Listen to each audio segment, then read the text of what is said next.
Olá pessoal do sexto ano, vamos aí para mais uma aula de história, falar sobre feudalismo, né? Ou seja, falar toda da estrutura, como ocorreu, né? Toda a estrutura política, econômica e social dessa sociedade, não é? Dentro aí, ligada dentro aí o contexto do período da Idade Média, certo? Bom, para falar sobre feudalismo, né pessoal, vamos então falar sobre a organização social dessa sociedade, né?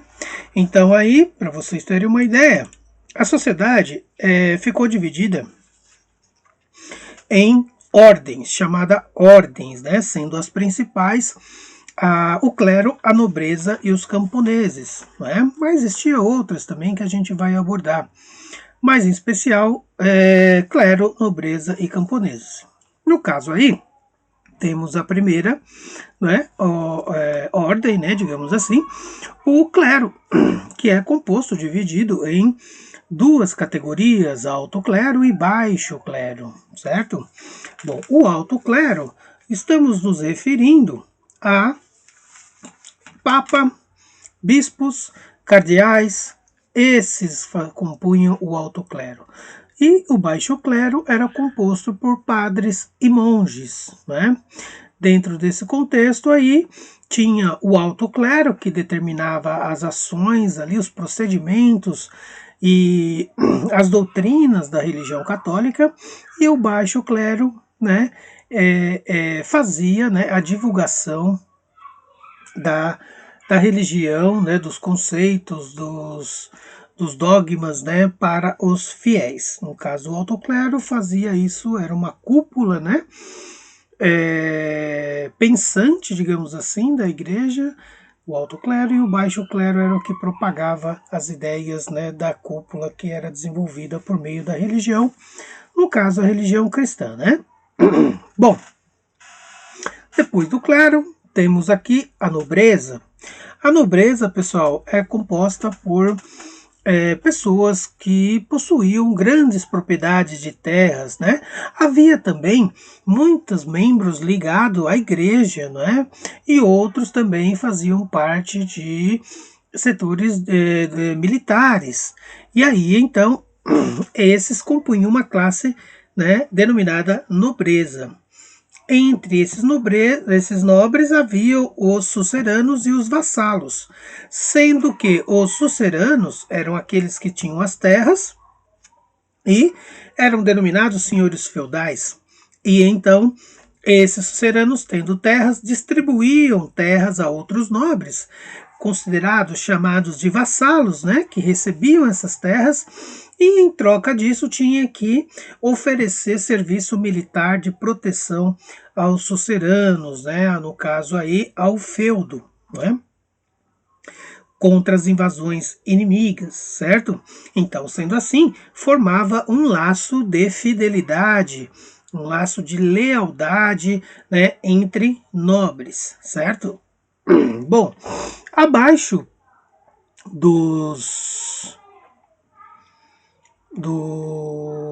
da nobreza vinha os camponeses, né?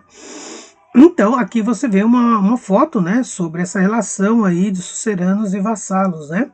No caso, os vassalos militares que davam essa proteção, né, e impedia o ataque de povos estrangeiros, né, inimigos aí dos senhores feudais. Bom, depois temos os camponeses. Os camponeses, eles eram formados por agricultores, né? Esses agricultores, eles tinham uma função que era trabalhar na terra, eles eram presos à terra, né? Ou seja, desenvolviam um trabalho ali agrícola, né? Mas existia, né, pessoas também que desenvolviam outras funções aí, né, como por exemplo criadores de animais, não estava tão ligado tanto ao trabalho agrícola. Enfim, esses camponeses eram denominados servos, né? Servos porque viviam da servidão, eles tinham que servir o senhor feudal para poder estar na terra. E Sendo assim, eles tinham que, por exemplo, né, cumprir algumas obrigações, como, por exemplo, prestar serviços, né, ao senhor feudal, não só voltados para a agricultura, mas também como, né, algumas outras funções que estavam relacionadas aí à servidão, né? E assim, então, por exemplo, a gente pode ter uma ideia de que eles poderiam ser, né, pessoas que poderiam fazer pequenos consertos de pontes, estradas, né, dos castelos, alguns reparos, né, coisa do tipo. E tinham também, né, vivendo no laço de servidão, eles tinham que produzir no campo, né, em troca de moradia, em troca de trabalho, produzir no campo alimentos, né? Alimentos esses que eram variados, eram trigo, cevada, centeio, ervilha, então uma infinidade de produtos agrícolas que iria aí, então a grande parte ficar com o senhor feudal e a outra pequena parte ia ficar com esse agricultor, né, com esse camponês para a sua subsistência, né, para alimentar aí a sua família, né? Bom, por outro lado, tinha os vilões. Eram trabalhadores livres que ofereciam serviços aos senhores feudais. Né? Então, para poder, por exemplo, ter onde morar, onde viver, né? Eles não tinham terras, as terras eram dos senhores feudais, então tinha que, né, oferecer algum tipo de serviço. Então, esses chamados vilões, eles viviam em vilas, né? Que então eram, por exemplo, pessoas que não eram camponeses, portanto eram então pedreiros, artesãos, carpinteiros, né, armeiros, ferreiros, e aí então desenvolvia alguns tipos de serviços voltados para essas áreas para aí então conseguir abrigo, certo?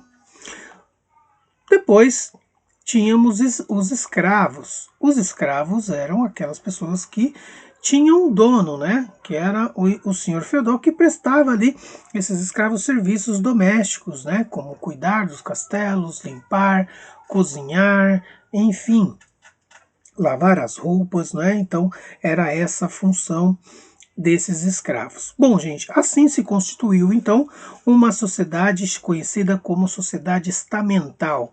Sendo assim, a posição, né, do indivíduo dentro dessas ordens, né, dessa organização social, conforme ele nascia, ele iria se tornar pertencente a essa organização social.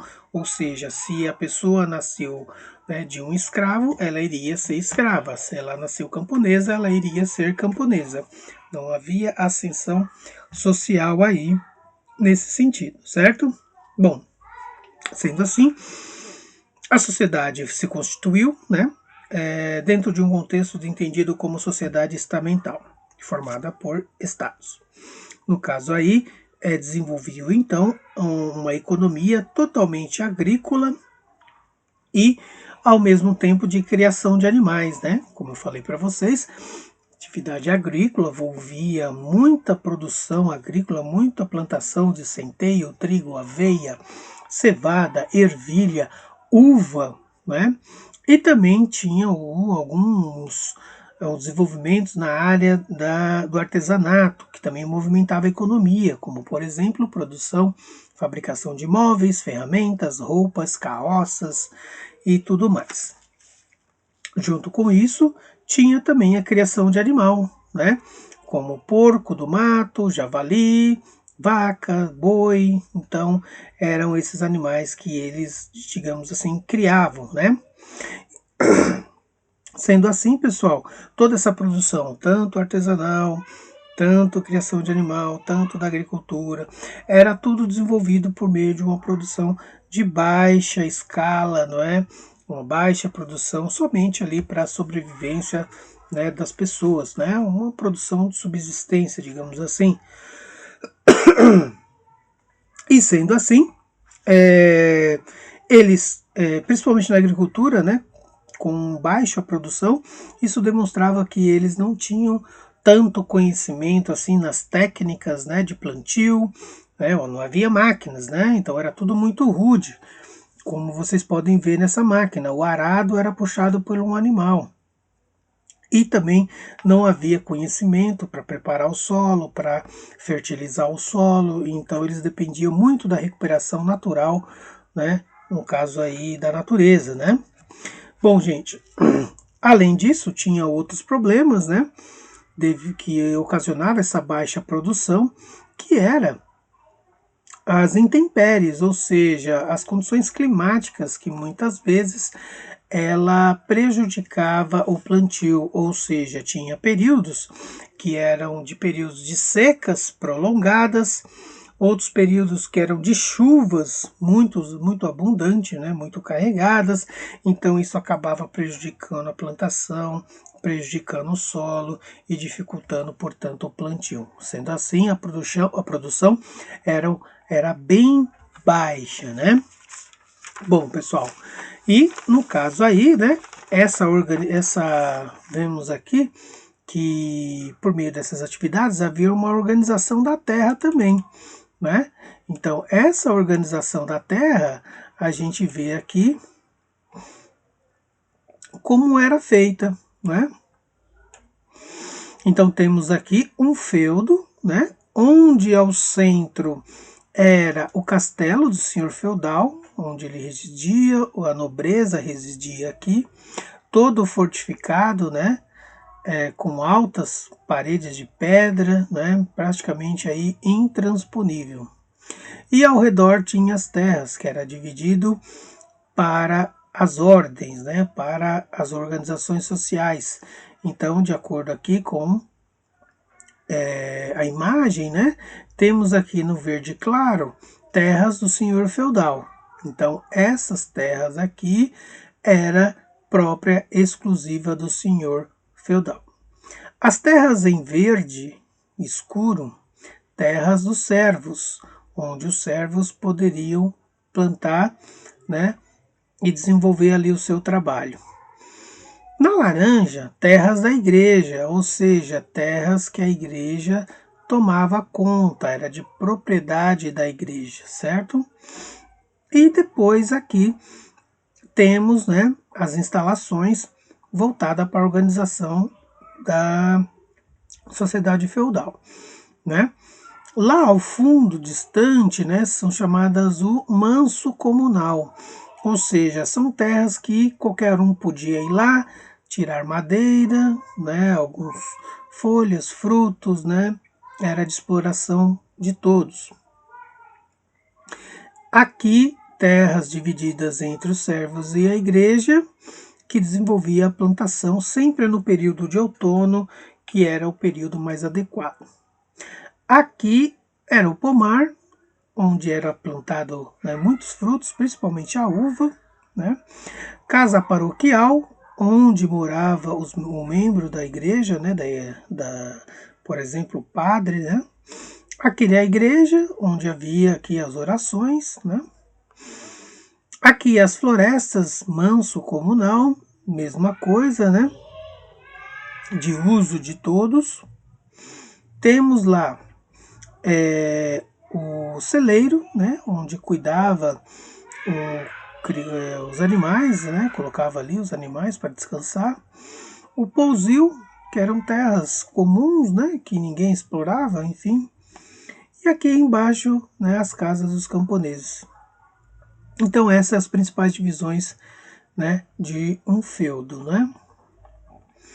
Bom, gente, dentro dessa organização social havia aí algumas obrigações dos camponeses, né? Que eles tinham que prestar ao senhor feudal para poder ficar na terra dele, né? Então, no caso aí, havia corveia, né? No caso, podemos considerar que eram serviços prestados em alguns dias da semana, como construir castelos, pontes, estradas e extração de lenha. Também havia a talha, que era a grande parte, né, que era produzido, era entregue para o senhor feudal. Grande parte produzida pelo camponês, né, no campo, tinha que ser destinada ao senhor feudal. Havia também a banalidade, que eram taxas, né, que deveriam ser pagas ao senhor feudal, devido à utilização de fornos, engenhos, moinho, né? E no caso, por exemplo, se acabasse algum alimento, né, na casa do camponês, ele poderia pegar emprestado do senhor feudal e depois tinha que, né, pagar uma taxa sobre isso. E havia também a mão morta, que era o quê? Era uma taxa paga por causa do, por exemplo, se morresse o patriarca da família, o pai, né? Os camponeses tinham que fazer esse pagamento, essas taxas para os senhores feudais, né? Bom, então vimos aí como que se organizava, né? A estrutura da sociedade. Agora vamos ver aqui a cultura medieval, o que marcou, né, nesse período e que até hoje existe, tá, gente? Né? No caso aí a gente está se tratando do carnaval. Um carnaval era uma cultura pagã, considerada pagã, né, desenvolvida ali entre os povos germânicos, né, que acabou entrando no mundo feudal e a igreja acabou aceitando, né, concordando, né, meio que, né, entre aspas aí, para poder, né, não deixar que essa população se rebelasse, se voltasse contra a igreja, né, justamente porque havia um grande controle da moral, dos costumes, né, desenvolvido por meio das doutrinas da igreja, por meio dos dogmas da igreja, né. Então a igreja controlava muito a sociedade no sentido dos valores, né, dos valores morais. Então, por exemplo, tudo que ocorria nas festas de carnaval era o que a igreja proibia.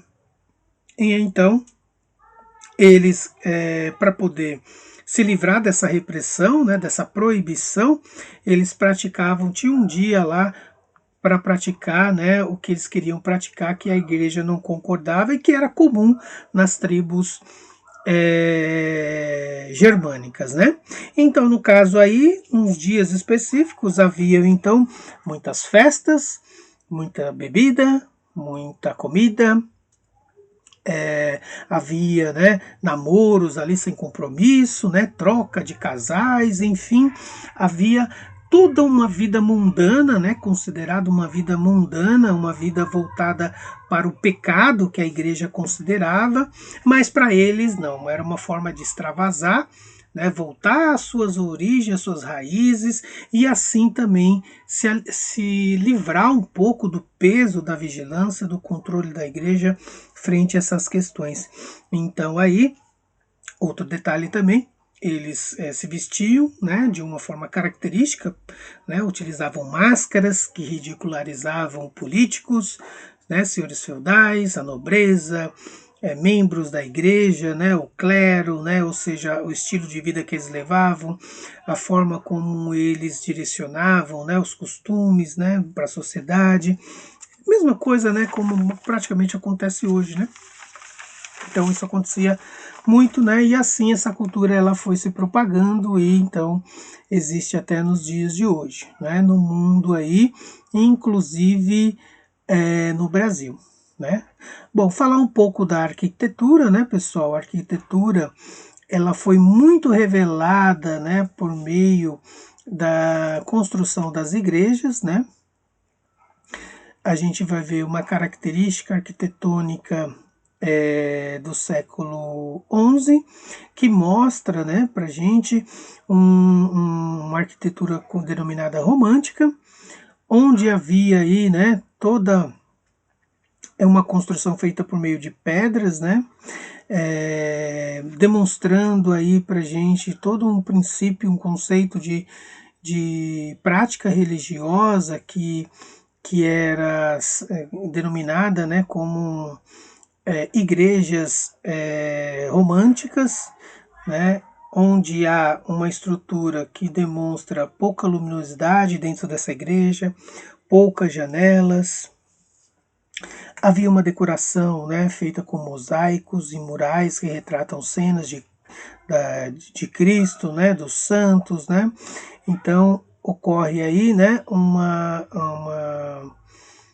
construção de uma igreja voltada para os princípios da época, né? Uma igreja que tem pouca luminosidade, né? E para vocês terem uma ideia, quiserem conhecer um estilo de igreja assim, é só ir lá na igreja de São Bento, aqui em São Paulo, lá no centro de São Paulo, que vocês vão conhecer como que é essa estrutura arquitetônica, né? Onde as pessoas, né, elas estão lá dentro apenas para as orações, né? Tudo escuro, ninguém vê ninguém, então é uma arquitetura muito específica da época. Depois vem o estilo gótico, né? Que já estamos falando do século XII.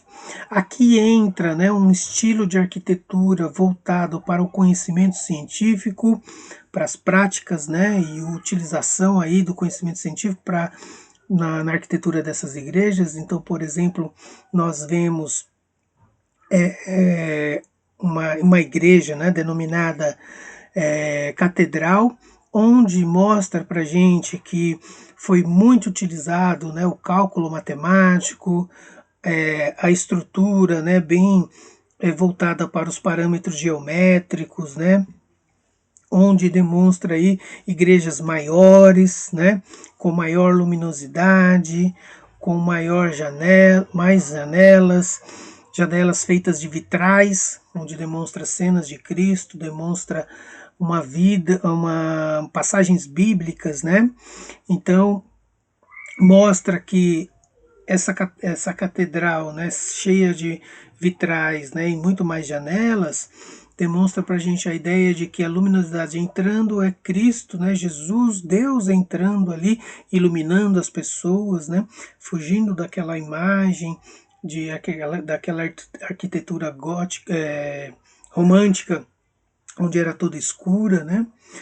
Então a igreja que pretende então tornar mais visível, né, a sua igreja, ela é mais imponente, né, e assim então para poder atrair também mais fiéis, fazer com que a igreja seja mais aconchegante, né.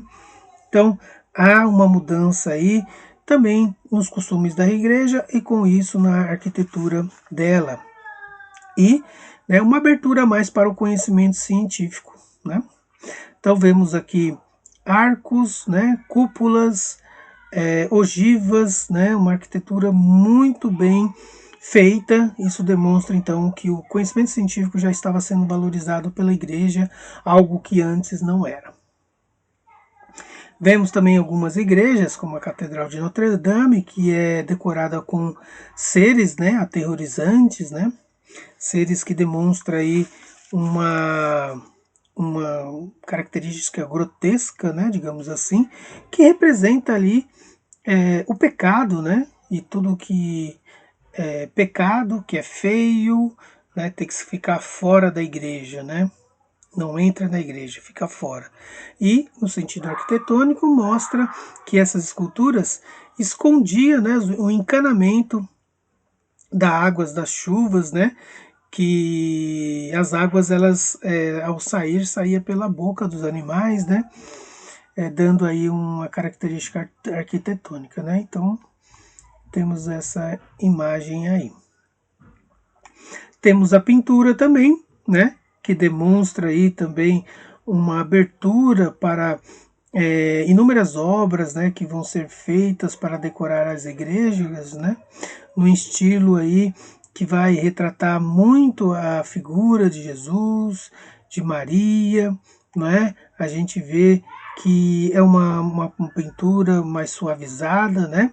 Diferentemente de antigamente, uma pintura mais fechada, uma pintura com traços, né, dos religiosos mais fechados, né, mais sisudos, né? E aí dá uma leveza, né, nessa pintura nesse século XII, né? Então, poderia ser visto em quadros, mas também poderia ser visto em afrescos, né? Pinturas nas paredes, né? Então, sempre carregadas de temas religiosos, passagens bíblicas, né? Com traços mais simples e mais suaves, né? Digamos assim. Depois temos aqui a educação. A educação voltada agora, né, pessoal, no século XI, e depois se propagou, né, por 12, 13, que foi a construção de universidades. A igreja aqui também abrindo um campo, né, um espaço para o conhecimento científico, porque antes a educação era somente voltada para, né, baseada nas escrituras religiosas, na Bíblia. Não poderia ser nada diferente disso. Então a igreja nesse período ela vai abrindo espaço porque o conhecimento ele está, né, tomando conta, né, dos hábitos, dos costumes das pessoas. Então a igreja ela vai se rendendo a isso, porém não deixa de introduzir também a sua característica religiosa, né? Então as universidades surgem por meio como se fossem centros de estudos, onde aborda textos filosóficos, onde aí tenta-se meio que comprovar a fé por meio da filosofia, e aí então começa-se a fazer uma junção de conhecimentos, né? Onde eles vão querer se aproveitar desse conhecimento científico para, né, demonstrar a fé, demonstrar uma comprovação, digamos assim, da fé. E um dos mais estudiosos, né, da religião e um dos mais abertos para esse conhecimento científico foi São Tomás de Aquino, né? E ele então foi um dos adeptos aí desse chamado pensamento escolástico que falava, né? Que propunha a união, de uma espécie de uma união entre obras filosóficas, né? Principalmente de Aristóteles, com os preceitos católicos, né? Então aqui a universidade mais antiga, podemos considerar a mais antiga do mundo, que é de Oxford, na Inglaterra, né?